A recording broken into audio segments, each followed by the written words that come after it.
నిజంగా ఆశ్చర్యాన్ని కలిగిస్తున్నాయి. ఎప్పుడు కూడా ఇలాంటి మాటలు చెప్పుకుంటూ పోతుంటాడు.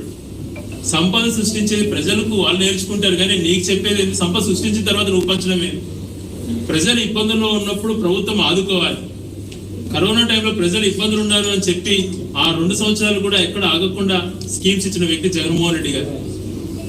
మీరు ఈరోజు నిజంగా అన్ని రకాల ఆర్థిక వనరులు మీకు సమకూరిన కేంద్ర ప్రభుత్వం నుంచి అత్యధికంగా మీ సపోర్ట్ తో ఉన్నటువంటి బీజేపీ ప్రభుత్వం అత్యధిక నిధులు మీకు కేటాయిస్తున్నా ఏ ఒక్క పథకం ఇవ్వకుండా ప్రజల్ని మభ్యపెట్టే ప్రయత్నం చేస్తున్నాం. ఈ రోజు దాదాపుగా 18 సంవత్సరాలు దాటినటువంటి మహిళలకు నెలకు 1500 ఇస్తానన్నాం. 8 నెలలు అయిపోయింది. ఒక్కొక్క మహిళకు దాదాపుగా 12 నుంచి 14,000 రూపాయల వరకు బాకీ పట్టావు. 1,50,00,000 మహిళల మందిరికి ఎప్పుడు ఇస్తావు? దానికి సమాధానం చెప్పు. 50 ఏళ్ళు దాటినటువంటి ప్రతి ఒక్కరికి పెన్షన్ ఇస్తాను, పెన్షన్ పెంచడం కార్యక్రమం ఆర్పాటం చేస్తున్నావు కదా. మరి బీసీ, ఎస్సీ, ఎస్టీలకు, మైనార్టీలకు 50 సంవత్సరాలు దాటిన వాళ్ళకి నిండిన వాళ్ళకి అందరికి పెన్షన్ ఇస్తానన్నావు. ఎప్పుడు ఇస్తావు? దీనికి సమాధానం చెప్పు. నిరుద్యోగ యువతకు 3,000 ఇస్తానన్నావు. 8 నెలలు అయిపోయింది. 8, 3, 24,000 బాకీ పడ్డావు ఒక్కొక్క యువకుడికి. అది ఎప్పుడు ఇస్తావు? దీని గురించి సమాధానం చెప్పు. రైతు భరోసా ఈ సంవత్సరం ఎందుకు లేకపోయినావు? గతంలో జగన్మోహన్ రెడ్డి గారి ప్రభుత్వం ఏర్పడిన తర్వాత ఈ బడ్జెట్ మార్చిలో జరిగే బడ్జెట్ సమావేశాలకు ముందరనే ఆయన చెప్పింది 15,000 అని చెప్పి 17,500 రూపాయలు రైతులకు చేర్పించినాడు ఒక బడ్జెట్ ఫస్ట్ ఇయర్ లో. నువ్వు ఇప్పుడు ₹1 ఇవ్వలేదు. ఇది అన్యాయం కాదా? రైతులు మోసం చేయడం కాదా? బడిపోయే పిల్లలకు ప్రతి ఒక్కరికి 15,000 అన్నావు, ఒకరికి కూడా ఇవ్వలేదు. మరి పరిశీలన చేస్తావు, అమ్మకు వందనం తర్వాత ఎప్పుడు ఇస్తానో చెప్తానంటావు, కానీ డేట్ కూడా చెప్పలేకున్నావు. ఈ అకాడమిక్ ఇయర్ మోసం చేసావా లేదా? ఇలాంటివి చెప్పుకోతే ఎన్నో ఉన్నాయి.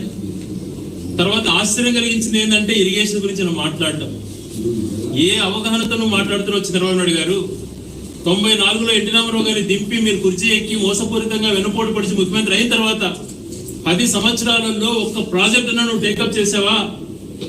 హంద్రీనీవా, గాలేరు నగిరి ఆ రోజు రాజశేఖర గారు చేపడితే, ఆ రోజు ఎన్టీ రామారావు శంకుస్థాపన చేస్తే ₹1 కేటాయించకుండా హంద్రీనీవా అనేటువంటిది వేస్ట్, అది నీది ఇవ్వలేము, 40 టీఎంసీలు ఎక్కడొస్తాయి, 5 టీఎంసీలు కుదించి జీవో ఇచ్చావు.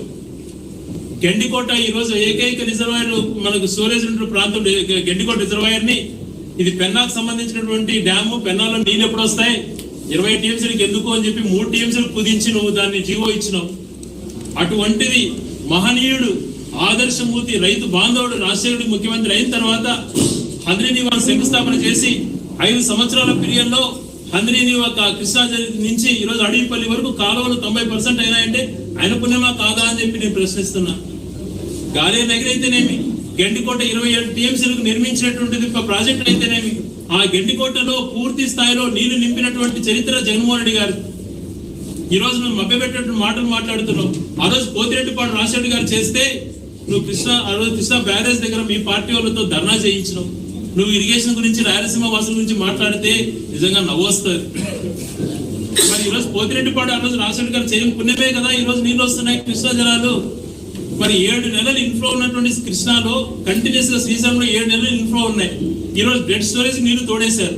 ఎలా బతుకుతుంది రాయలసీమ? ఏమనంటే ఇప్పుడు మళ్ళా అంతకుముందు పట్టిసీమ కట్టినా రాయలసీమకు నీళ్ళు ఇస్తానని మాట్లాడుతున్నావు, మభ్యపెట్టావు. అది ఎట్లా అంటే ఆ రోజు సమాధానం చెప్పలేదు. ఈ రోజు మనం బనకచెర్ల క్రాస్ అంటున్నాం. బనకచెర్ల క్రాస్ గురించి అవగాహనతో ఫస్ట్ నువ్వు మాట్లాడు. నువ్వు చెప్పే ఉద్దేశం నాకు అర్థమైంది, కానీ సాధ్యపడుతుందా? ఎప్పటికి ఇవ్వగలుగుతా అన్నటువంటిది నీకు అర్థం, నీకన్నా అవగాహన ఉందా? ఎప్పుడు పోలవరం ప్రాజెక్ట్ ని అదే 42 మీటర్లకు కుదించమన్నటువంటిది నువ్వు కేంద్ర ప్రభుత్వం ఒప్పుకున్నట్టుగా మాకు తెలుస్తోంది. ఎప్పుడు పోలవరం నుంచి కృష్ణా బ్యారేజ్ కి వస్తాయి, కృష్ణా బ్యారేజ్ నుంచి ఎప్పుడు ప్రకాశం జిల్లాకు తోడుతావు, ప్రకాశం జిల్లా నుంచి ఈ వెలుగొండ ద్వారా ఎప్పుడు రివర్స్ పంపింగ్ లో మిట్టకు బనకచెర్ల క్రాస్ వస్తుందో, ఏ రకమైనటువంటి డిజైన్స్ నీ దగ్గర ఉన్నాయా? కేంద్ర ప్రభుత్వాన్ని అడుగుతాను మాట్లాడడం మభ్యపెడుతున్నావే, ఇది మోసకరం కాదా? ఆ ఉద్దేశంతోనే ఒక ప్లాంట్ తో రాయచోటి ప్రజలు చిరస్థాయిగా ఇరిగేషన్ గా ఉండాలన్నటువంటి ఒక మంచి ఉద్దేశంతోనే గెండికోటలో 27 టీఎంసీలు స్టోరేజ్ ఉంటాయి. గెండికోటలో ఒకవేళ శ్రీశైలం నీళ్ళు అయిపోయినా కూడా గెండికోటలో 27 టీఎంసీలు ఉంటాయి. కాబట్టి తద్వారా అక్కడి నుంచి మన కాలేటి వాగును ఇంప్రూవ్ చేసి 1 టీఎంసీకి పెంచి కాలేటి వాగు నుంచి వెలుగలుగు చేయాలన్నటువంటి బ్రహ్మాండ ప్రాజెక్ట్ డిజైన్ చేసి 70% మేము ఆ కాలంలో పూర్తి చేసినాం. దాని కంటిన్యూషన్ ఈ రోజు మాట్లాడలేదు. అన్యాయం కాదా? శ్రీనివాసపురం నిధులుగా నేను నిర్మించాలని మాట్లాడుతున్నాం. ఎప్పుడు జరిగింది, ఏ హయాంలో ఎంత నిధులు కేటాయించారు, ఆ అడ్మిషన్ అప్రూవల్స్ ఎప్పుడు వచ్చినటువంటిది కనీసం చూడలేకపోతున్నావా? విద్యను నేనే చేశాను, ప్రతి కాన్స్టిట్యున్సీకి ఇంజనీరింగ్ కాలేజీలు కట్టాను అంటున్నావు. ఇవి మభ్యపెట్టేటువంటి మాటలు. ఈ రోజు ఐటీలో ఉద్యోగస్తులు ఇంత చక్కగా జాబులు చేసుకుంటున్నారు అని అంటే దానికి కారణం మహనీయుడు రాజశేఖర రెడ్డి గారు. ఆ ఫీజు రియంబర్స్మెంట్ పెట్టడం వల్లే ప్రతి పేదవాడు ఇంజనీరింగ్ లాంటి విద్యను అభ్యసించి ఎంసీఏ, ఎంబీఏ తర్వాత అన్ని రకాలైనటువంటి విద్యను అభ్యసించి ఈ రోజు ఉద్యోగాలు చేసుకున్నట్టు కారకుడు రాజశేఖర రెడ్డి గారు. నువ్వేదో చేశారంటున్నావు. ఈరోజు 17 మెడికల్ కాలేజీలు జగన్మోహన్ గారు కడితే ప్రైవేటైజేషన్ చేయాలని చెప్పి ఆ మెడికల్ కాలేజ్ ఇచ్చినటువంటి MCI medical council of India ఇచ్చినటువంటి అప్రూవల్ ఇచ్చినటువంటి కాలేజీలు కూడా సీట్లు నాకు వద్దని నువ్వు మాట్లాడేవే. నిన్న బడ్జెట్ లో కేంద్ర ప్రభుత్వం బడ్జెట్ లో 75,000 సీట్లు ప్రతి సంవత్సరానికి మెడికల్ కి ఇస్తానంటున్నారు.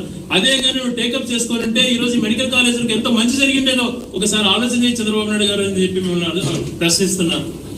మంచి ఉద్దేశంతో చెప్పు, కానీ నిన్ను ప్రమోట్ చేసుకోవడానికి సత్యధరుడు మాటలు మాట్లాడడానికి కాదు నువ్వు ముఖ్యమంత్రి అయ్యింది.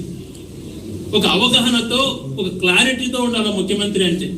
అలా లేదు, నీకు ఆలోచనే లేదు.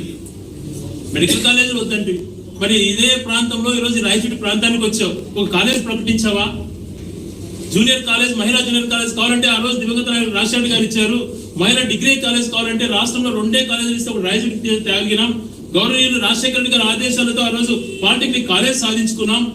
ఇంకొకటి సెకండ్ ఇంజనీరింగ్ కాలేజ్ వచ్చింది, ఏఐ ఆర్టిఫిషియల్ ఇంటెలిజెన్స్ గురించి సంబంధించిన కోర్సెస్ ఒక ఇంజనీరింగ్ కాలేజ్ వచ్చింది జగన్ హయాంలో. స్కూల్స్ అద్భుతంగా మార్చినటువంటి ఘనత రాజశేఖర్ జగన్మోహన్ రెడ్డి గారు.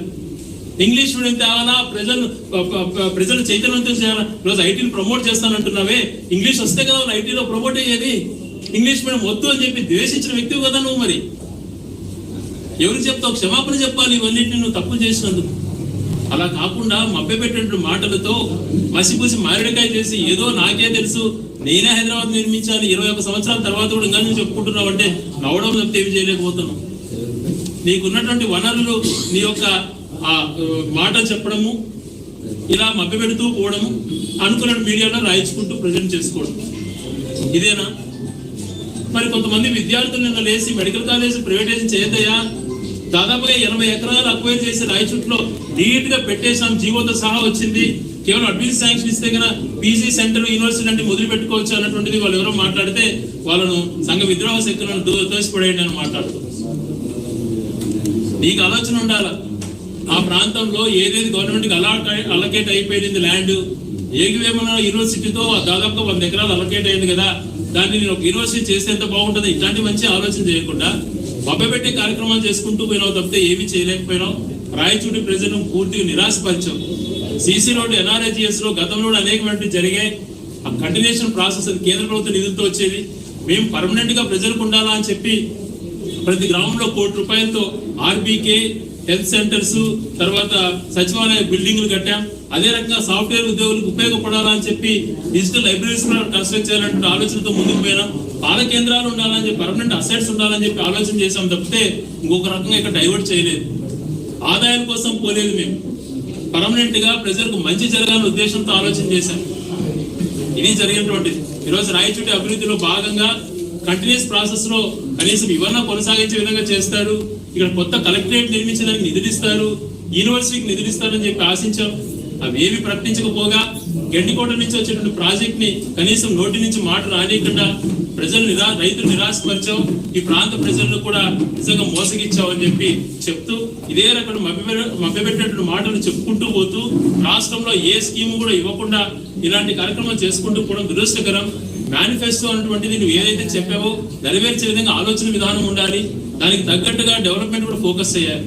కానీ ఏది చేయవు, కానీ మభ్యపెట్టే మాటలు మాట్లాడుతూ దేవతలను అడిగాడు అమరావతి గురించి చెప్తాం. మేమేం తప్పుపడి అమరావతిని చెయ్యి, కానీ అక్కడ ఎంత ఖర్చు పెడుతున్నావో అమరావతికి ఇంత నిధులు వచ్చాయి కదా కేంద్ర ప్రభుత్వం నుంచి, ఆ రకంగా రాయలసీమ కూడా నిధులు తీసుకురా. ఇక్కడ హైకోర్టు శాశ్వతమైన హైకోర్టు పెట్టమంటే బెంచ్ పెట్టేశానని చెప్పి ఒక జీవో ఇస్తాం. ఇలాంటి అబద్ధాలు చెప్పకండి. కొప్పర్తి అనేటువంటి ఒక వెనకబడిన ప్రాంతాన్ని సపరేట్ సెస్గా చేసినట్టు మహనీయుడు రాజశేఖర రెడ్డి గారు, దాన్ని ఎంతో అభివృద్ధి చేశాడు జగన్మోహన్ రెడ్డి గారు. దాన్ని అద్భుతంగా తీర్చిదిద్దేటువంటి ప్రయత్నం చేయి, ఇక్కడ కంపెనీలు పెట్టే ప్రయత్నం చేయి.